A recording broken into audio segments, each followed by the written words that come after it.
Right, it's that point in the programme where we cross over to our Ocean for global insight and an in-depth look at important developments in world affairs. Thanks very much, Mark. It's time for Global Insight, where we connect with experts from around the world to hear their views on issues making headlines. Over 100 world leaders met in Glasgow for the COP26 summit to strengthen global solidarity to keep warming temperatures at 1.5 degrees Celsius above pre-industrial levels, a goal that the world set in Paris 6 years ago. But even as leaders made big pledges to end deforestation by 2030 and cut methane by 30%, UN scientists warn that climate change is getting worse and worse. Today, we take a look at the new promises made to fight climate change by leaders around the world and whether they can do more. For this, we connect with Professor Miriam Ivanova, Director of the Centre for Governance and Sustainability at the University of Massachusetts and author of the Untold story of the world's leading environmental institution, UNEP at 50 this year. And we also have joining us today on the programme Professor Richard Steiner, founder and director of Oasis Earth, who authored Oasis Earth Planet in Peril, which is out now and available to download for free. Well, thank you both so much for joining us this morning. And, well, we have a lot of ground to cover. So let's start with you, Dr. Ivanova.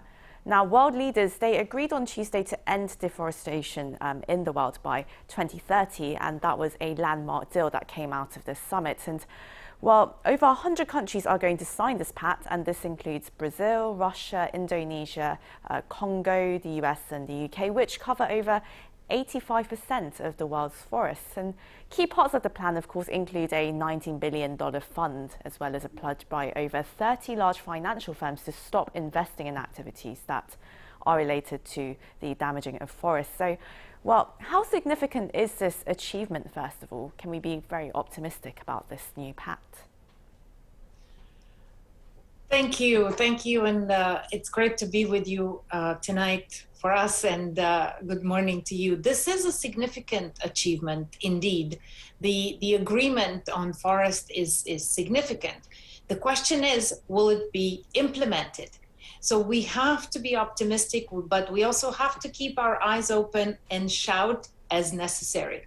Because in 2014, we had a similar agreement. We had the New York Declaration on Forests, where 37 countries agreed to halve deforestation by 2020 and to end it by 2030.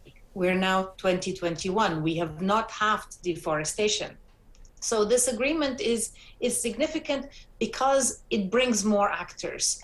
There are 110 countries, and as you mentioned, there are key countries here that were not present in the last agreement. Brazil, China, Russia, that they didn't sign the last agreement. So we hope that this time they will implement it. There's also more funding, and the ambition is greater. I would like to bring your attention to one issue here that is new.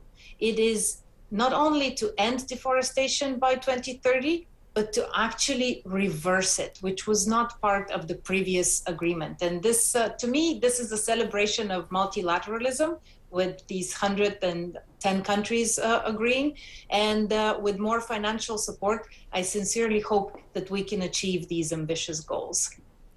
Well, as you mentioned, there was some skepticism about the fact that there was a similar agreement in 2014, and of course people do want to see this pact being implemented. And well, Dr. Steiner, on the same day that COP26 opened, the UN's World Meteorological Organization, they said that global average temperatures have been 1 degree higher than pre-industrial levels for 2 decades, and the past 7 years were actually the warmest on record.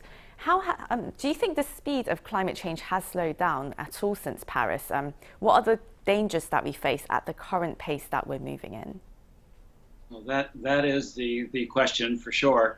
Unfortunately, what happens with these international UN summits is governments get together, make all sorts of agreements, and then go home and either ignore the agreements made or try to implement them and run into roadblocks, preventing them from doing so. So as Dr. Ivanova pointed out, the critical thing with forest and methane agreements in Glasgow will be whether the national governments can actually implement them in national law, administratively and legislatively. And a great example of that is in the UN, the Climate Convention was agreed in 1992, and since then, the world has doubled its fossil fuel use. Atmospheric CO2 levels have increased from 350 parts per million up to 415 or more today, and temperatures have increased. Sea level has risen. So while it would have been worse without the convention and the agreement 30 years ago, things are still getting worse, and certainly since Paris as well. So we need a much more concerted effort. We need these government representatives in Glasgow to really see this for what it is, and this is an urgent crisis that requires considerable effort and actually commitments beyond where they've ever committed before. So this is a critical meeting for sure. And Dr. Ivanova, last time you spoke, you said that you wanted to see leaders and world governments keep their promises. What needs to be done to keep that 2015 pledge to keep warming temperatures below the 1.5 Celsius target? Indeed, the conversation tonight is about keeping promises, about implementation. It is easy to come together at these summits and make ambitious promises, but how do we keep that ambition? What is critical is that we build awareness, we build knowledge, and we build commitment.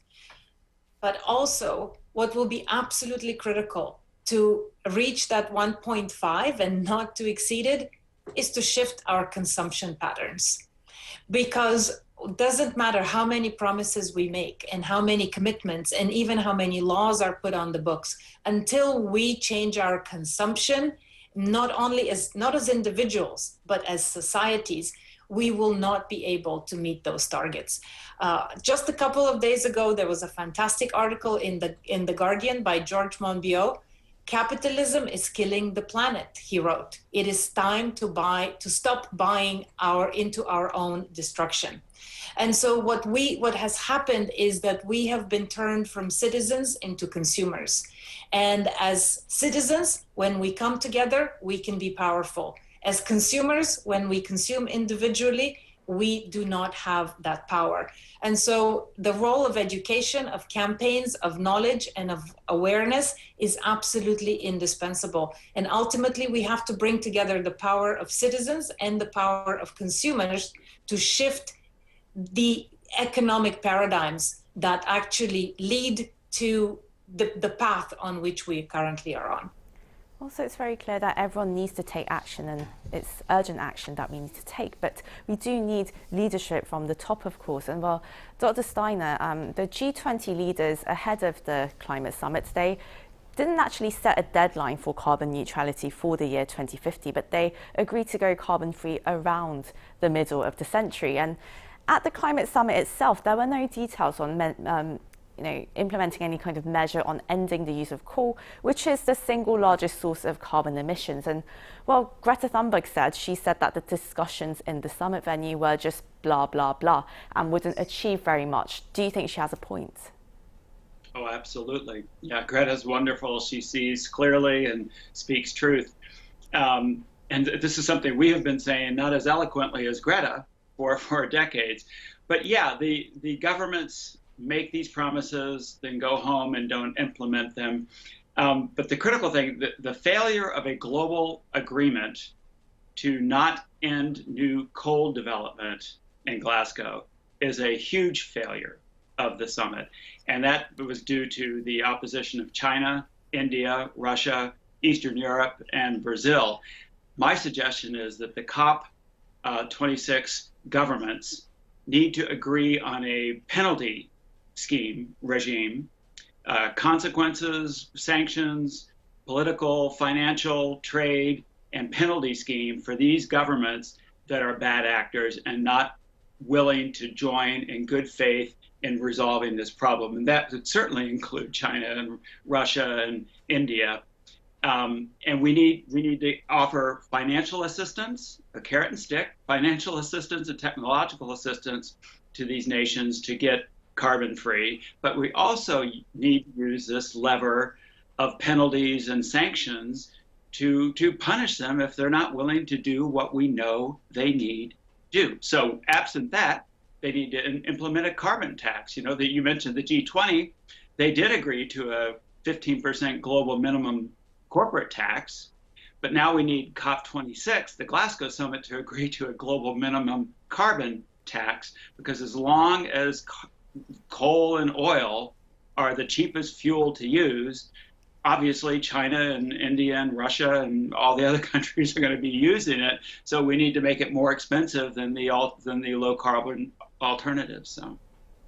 And Dr. Ivanova, what do you think about this? As Dr. Steiner just mentioned, Russia and China, they're planning to go carbon neutral by 2060 and India by 2070, which is a decade and 2 decades after most of the world reached their 2050 target. Do you think that these major polluters, particularly China, can be persuaded to improve their targets through diplomatic pressure, or do you think it's going to be futile? I think Dr. Steiner's point here about the carrots and the sticks, the incentives and the sanctions, is absolutely critical. And we have done this before. We have the Montreal Protocol on the depletion of the ozone layer. This is, if there is one global environmental problem that we have solved, it is the depletion of the ozone layer. And it was done through the Montreal Protocol that the UN Environment Program led and was absolutely critical in, where the United States led, where business actually led to the effort for alternatives. But the key issue with the Montreal Protocol and why it was successful is that it actually gave countries timelines, and it gave developing countries longer timelines, so through which they could achieve, they could completely reduce and eliminate the use of chlorofluorocarbons. It is very similar with these polluters, whether it's China or Russia or India. They do need longer timelines, but what happened in the Montreal Protocol can also happen here. They committed to a longer timeline, but they actually fulfilled the timelines much earlier than expected, tens of years earlier than expected, because there was a fund that provided the financial assistance, the support, there was institutional support, and there were sanctions that one could experience. So we have seen this before, it has worked, and I think we should implement the lessons from Global Environmental Governance Rulebook that we have had to date. Well, not only are there cross-border differences, but it's also very difficult to push through these pledges at home because of national politics, Dr. Ivanova. And well, US President Joe Biden, he recommitted the US to the Paris Climate Agreement, of course, and has on numerous occasions emphasized the importance of carbon neutrality. But civic groups in America, they've pointed out that 2,500 new oil and gas permits were actually authorized under the Biden administration, which has been in office for barely 11 months, while it actually took former President Donald Trump a year to reach that figure. Also, politicians in the US, like Joe Manchin, they're hindering progress on reducing pollutants. So what do you think the United States needs to do to lead by example, as Mr. Biden promised in Glasgow? This is actually a complex question, because these permits that the Biden administration approved were a vestige from the older system. They came about because they were already in the system. When President Biden campaigned for office, he promised to ban oil and gas permitting on federally owned land. And days after taking office, he signed a federal leasing moratorium, but it was extended only to new leases. So what happened is that all of the old applications were in the system, and applications started even pouring in after we lifted the lockdowns from COVID-19, and industry saw that there was a threat of what would happen down the road. And this is an example of the decentralized system in the United States. It is the Bureau of Land Management that actually approved these permits that were already in the pipeline, and that is why you see this very, very high number of approved permits, because of a decentralized regulatory system.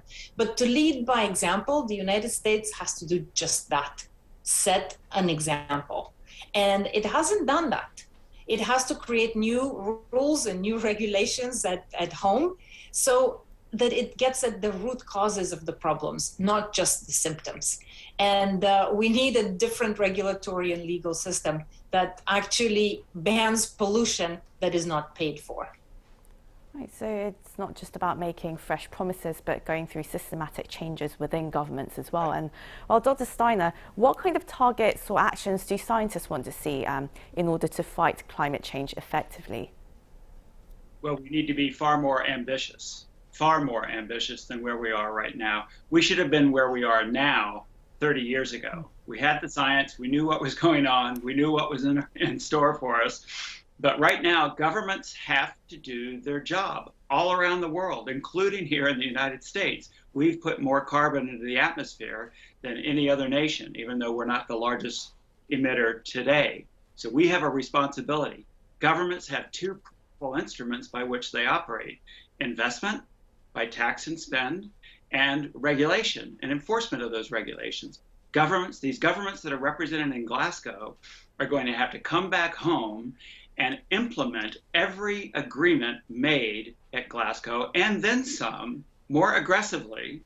And Biden is trying to do that, but he's got a Republican blockade in Congress that is not permitting him to do it. But we need to find a way around that.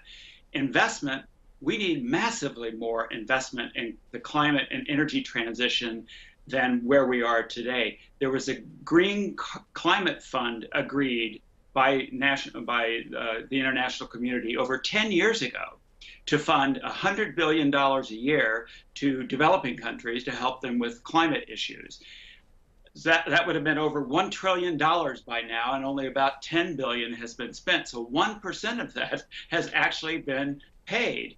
We need far more than that. My guess is we need about $4 trillion annually over this decade throughout the world, dedicated to making this transition. And that has to come from the G20 governments, the wealthiest and the most polluting governments on Earth. Consider that a down payment in a sustainable future. Without it, we don't have a sustainable future. With it, we have a good chance at it. So you can't get a better investment than that. So follow the money, get governments to do their job, enact regulations to reduce carbon. We can get there. Hopefully we will see those words turn into action. And well, that was Professor Maria Ivanova at the University of Massachusetts and Professor Richard Steiner at Oasis Earth. Thank you so much for joining us today. Thank you very much. 감사합니다.